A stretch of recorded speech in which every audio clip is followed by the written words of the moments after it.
one for office, they're gonna say, "Oh, ayan na." And ano, so Alright, alright, ano wait lang. Sorry. I'm sorry, na-cut off tayo dun sa ano natin sa China. So, dinilit ko na yung meeting na recorded and converted na record. So, anyways, ayun. Like, we can continue yung where we left off about dun sa China. Oo, so yun nga, heavy censorship, na-circumvent nila yung common effects ng pag-open up sa global economy, which is in special economic zones. Ano pa ba, yung kay Elon Musk yung sa Twitter, pull out, at least doon marunong siya mag-pull out. Yung ownership, and then ayun nga yung China, yung part na yun. Ayun yung sa globalization pala.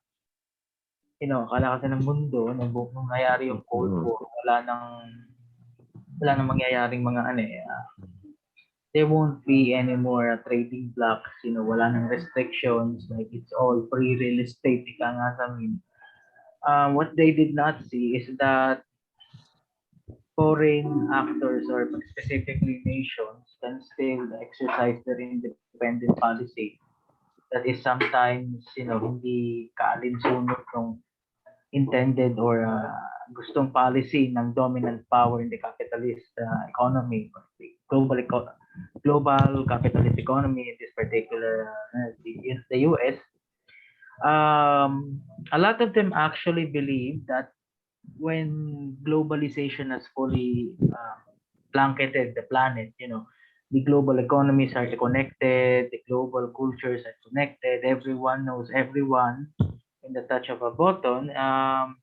They will no longer want to go out of this order. They will just want to integrate. They won't strive to have a world of their own per se.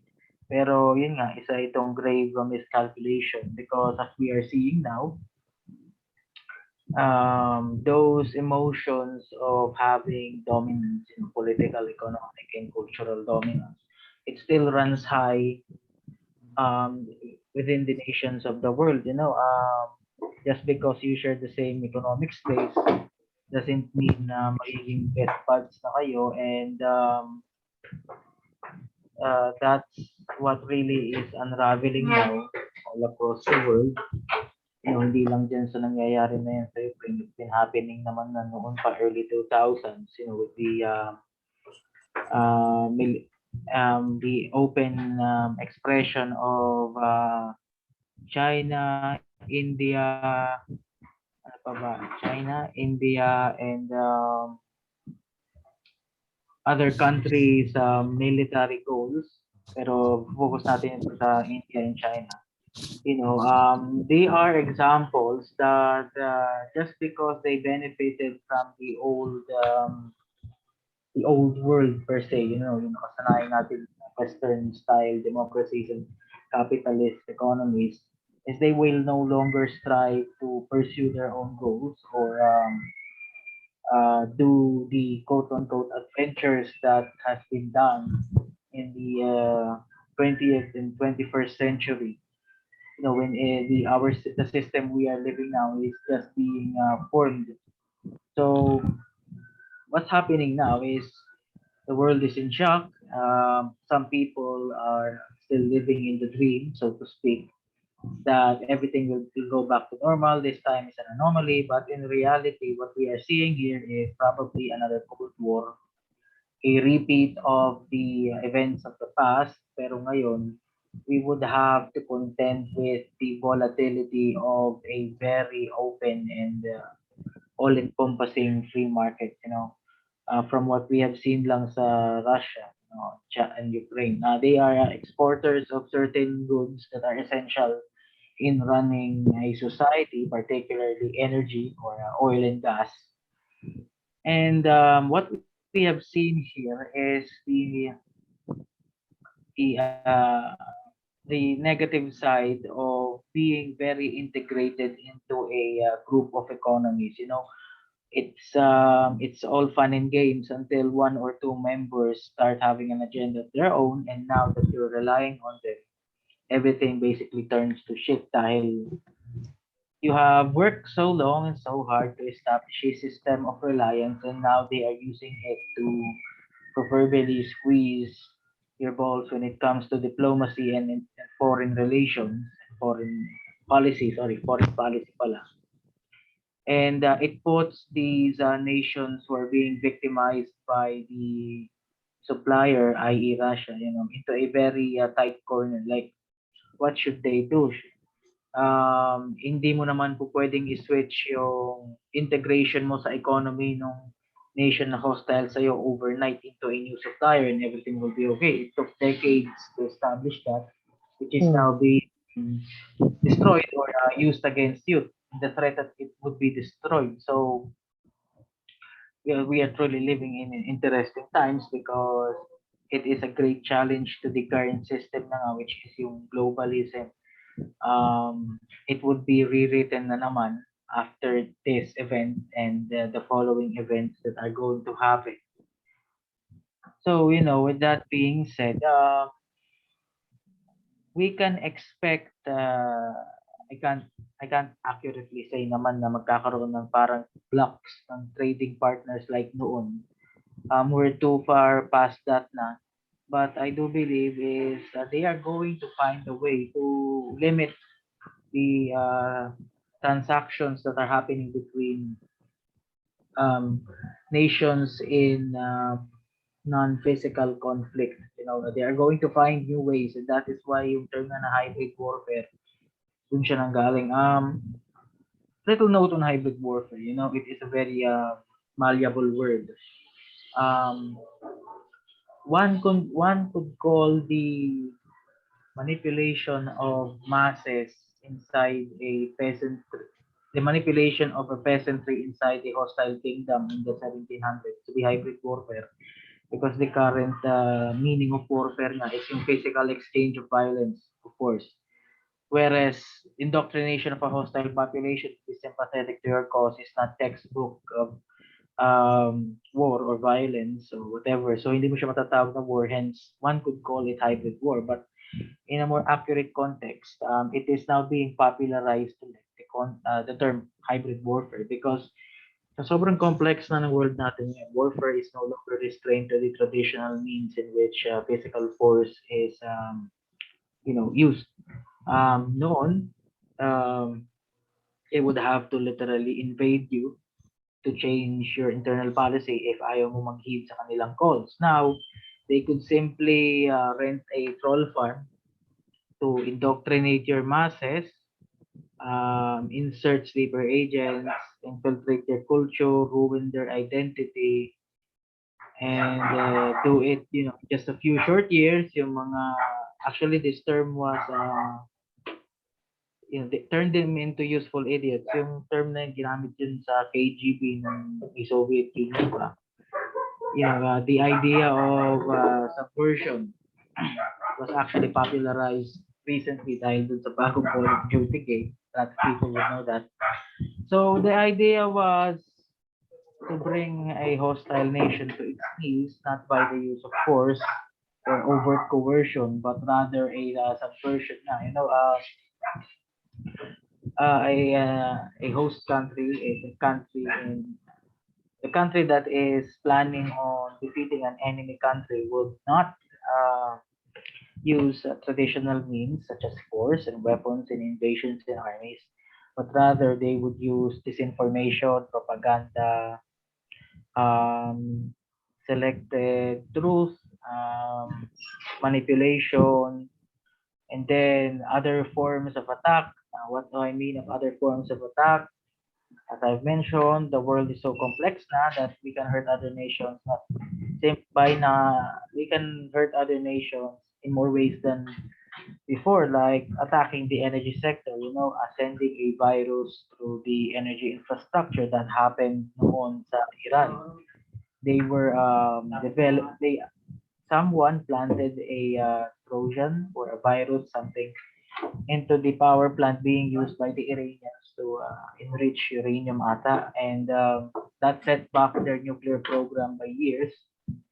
So that averted, they that exemplifies that you can attack a country and its efforts without actually resorting to literal force. Another is the recent actions ng Belarus before the war. Of course, as we all know, may migrant crisis na sa Europe dahil doon sa nangyaring clashes and civil wars ng Arab Spring sa Middle East. So what they did was they rerouted the refugees from their border to the borders of their neighboring countries, particularly the ones who are members of the European Union.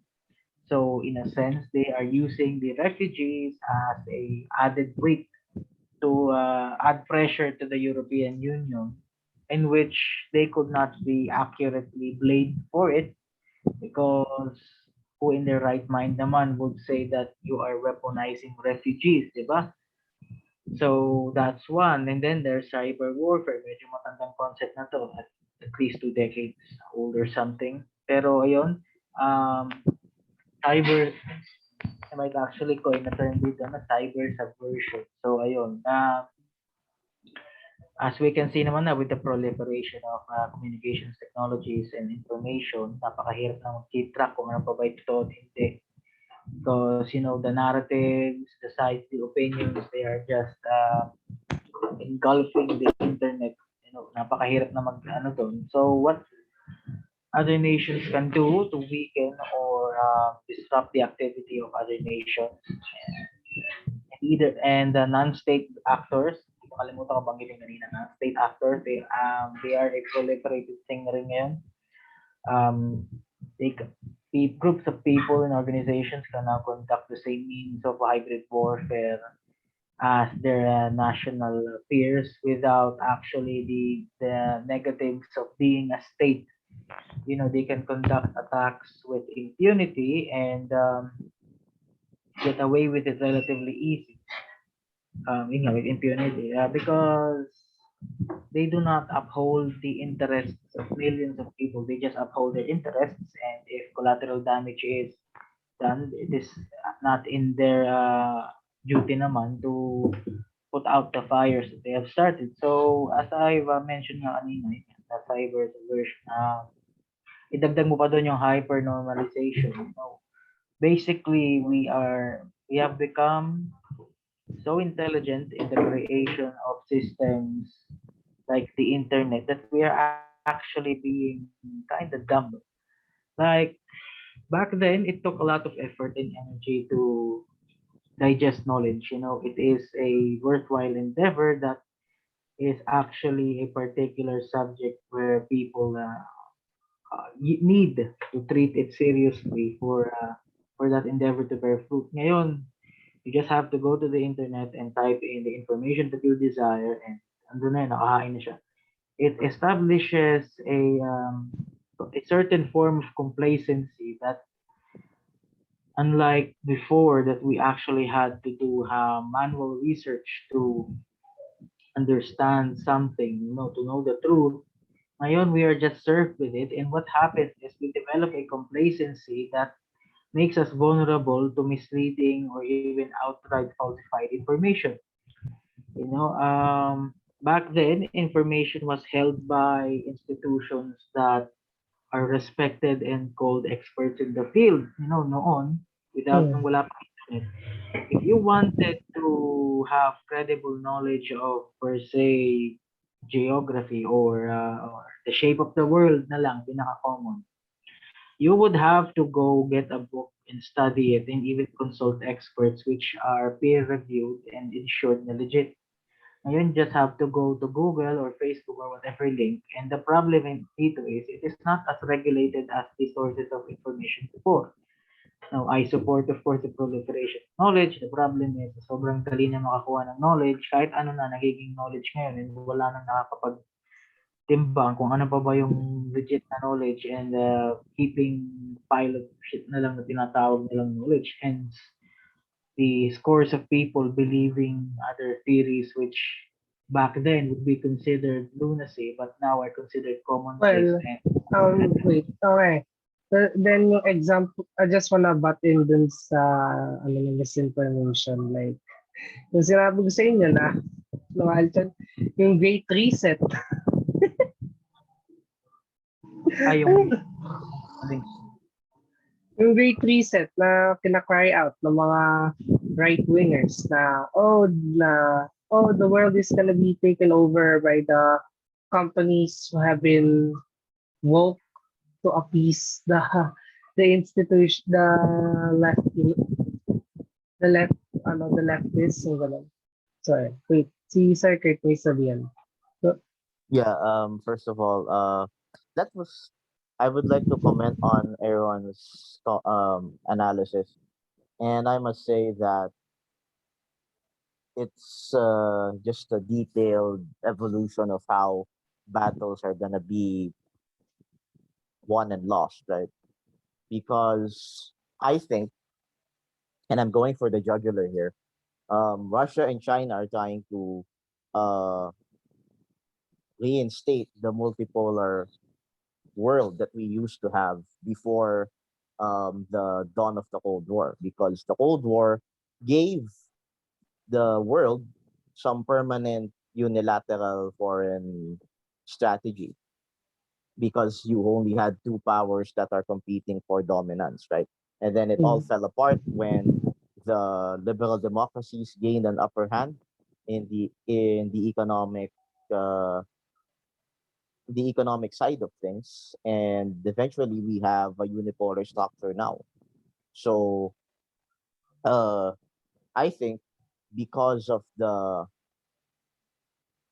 let's just say, the jealousy, or let's just say the feeling of these two powers that are being left behind by the globalist or the capitalist world order, they're trying to re-empower or make people like authoritarian rule, and they want to re make people question the limits of democracy, and you know comment more on its weaknesses rather than its strengths. That's why populist movements around the world, either left wing or right wing, are directly or indirectly supported by these two powers I'm mentioning right now. So why is this important? Because number one, it's trying to give us um, a window or a picture of what World War III can look like. And this is not to scaremonger anyone, but they are already projecting themselves as the opposing or alternative actors to the current world system. Okay. The only difference now is, like what Aaron said before, was they don't attack you, like they don't invade you, they don't mm, initiate espionage like they did in the past. They are going to destroy you internally. Like, for example, in 2016, the United States became heavily polarized in such a high volume that you compare the past two elections of 2012 and 2016, people hated each other based on politics more in 2016 than once was in 2012, wherein um, the differences were only ideological. Okay, so now these troll farms that they have funded, okay, are doing a good job, of trying to pit brother against brother, so that um, people will rely on this Superman or this super leader that will save them from impending chaos or from danger.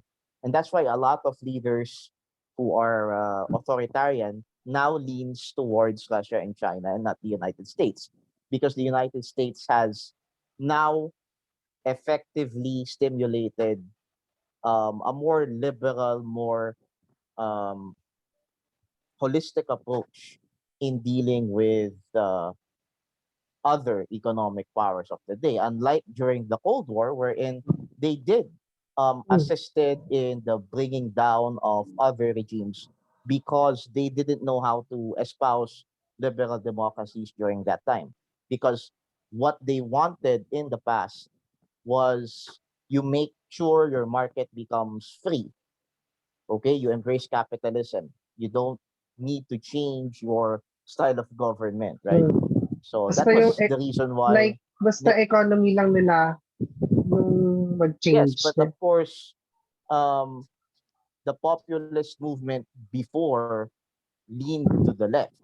Like, if we have to name names here, Fidel Castro was portraying as a left-wing populist alongside with his cohort, Che Guevara.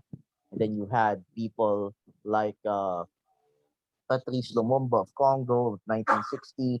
And Eugene, of course, the most infamous what about um, si left-wing Eugene? populist. Okay, hold on, please.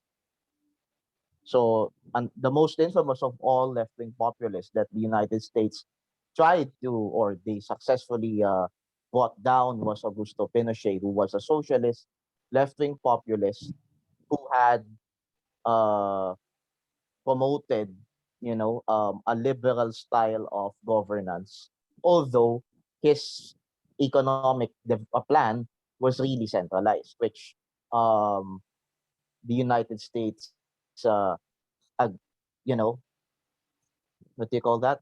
The United States hated because they wanted to make sure that Latin America remains in their sphere of influence. No, so the same thing goes with um, the Soviet Union. No, because the Soviet Union in that the same era they also tried to get rid of socialist populists who wanted to uh, empower a multi-party system, which the Soviets hated. So, in a way, the Cold War promoted more violent kinds of actions to bring down opposing leaders because their focus is the economic aspect. No, yung political aspect. Let's just say that the Soviet Union tried to do that, but because they were not gaining the upper hand by the 70s, they decided to copy what America was doing.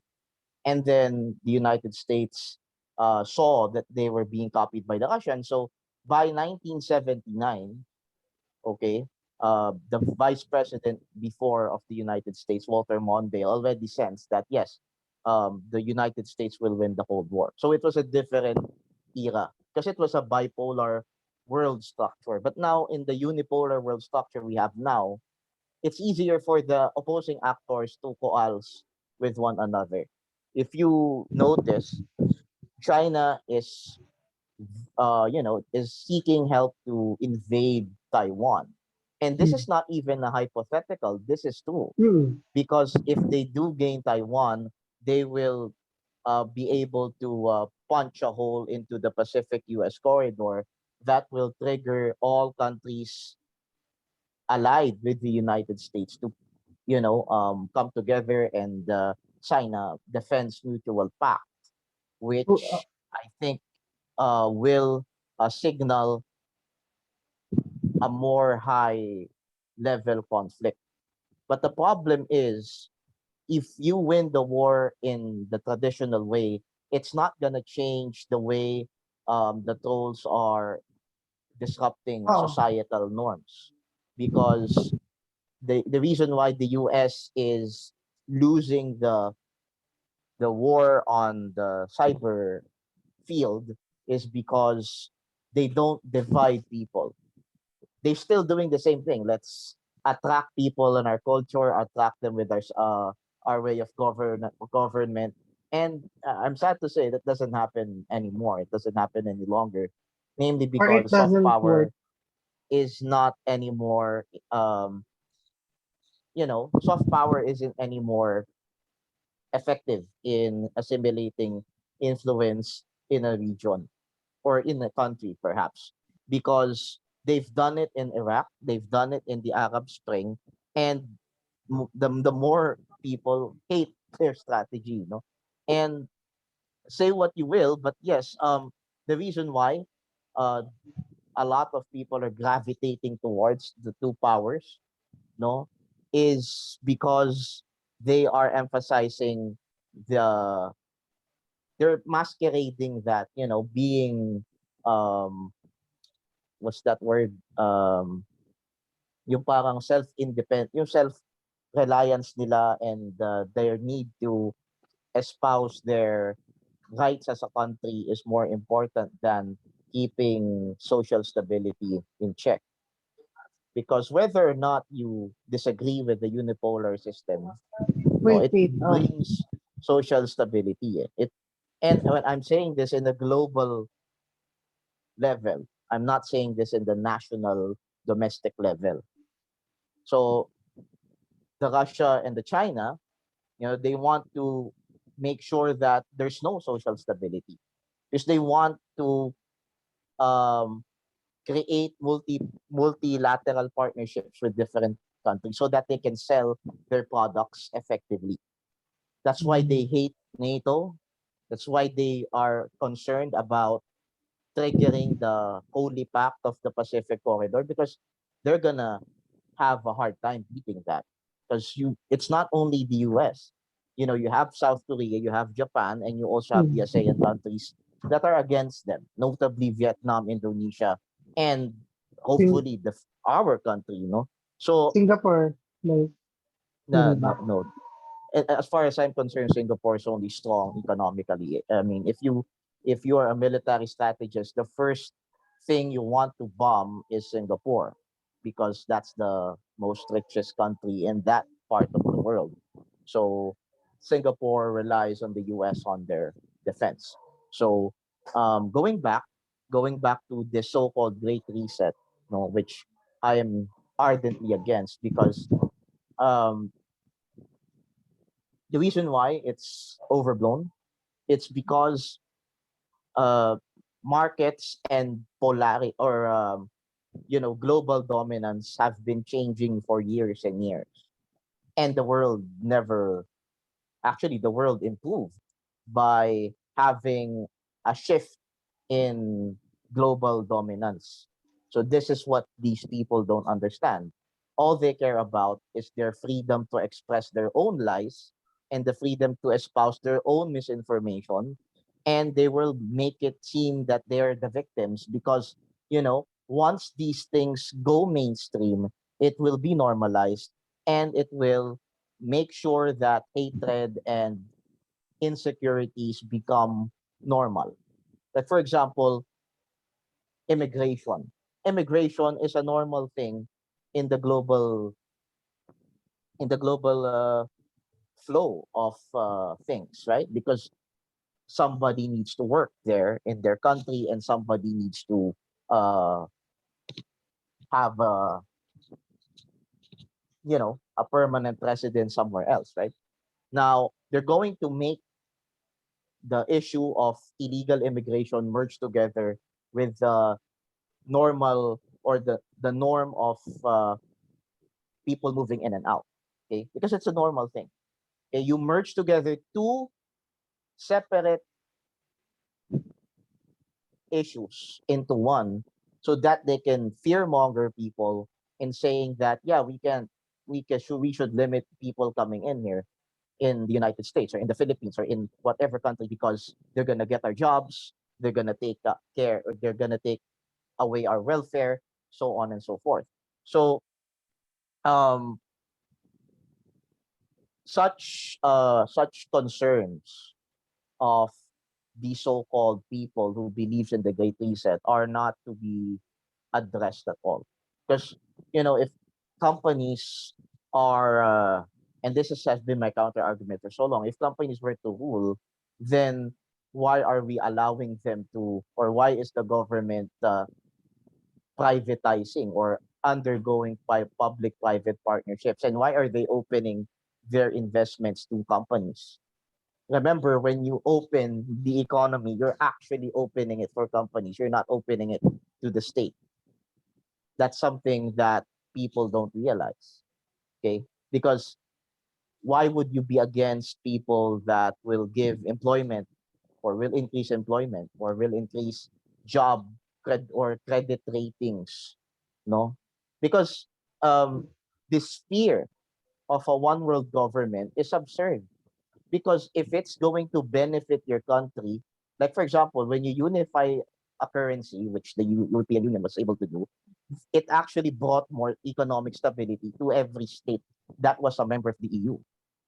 Okay, so to fear a one world currency or to fear um, a one world government is totally absurd, because evolution will tell you, or political evolution will tell us, that yes, it may be a possibility, but we cannot conclude that it is the absolute condition that will happen in 50 to 60 years, because you know anything can happen, right? So connecting this to the plan or the strategy of the alternative powers that we have, I'm sensing that they will bite on to the Great Reset, China and Russia to be particular. Why? Because they're gonna get all the conspiracy theories they will need to make sure that they demonize the West for once and for all. Because they're not winning it in the most cleanest way possible.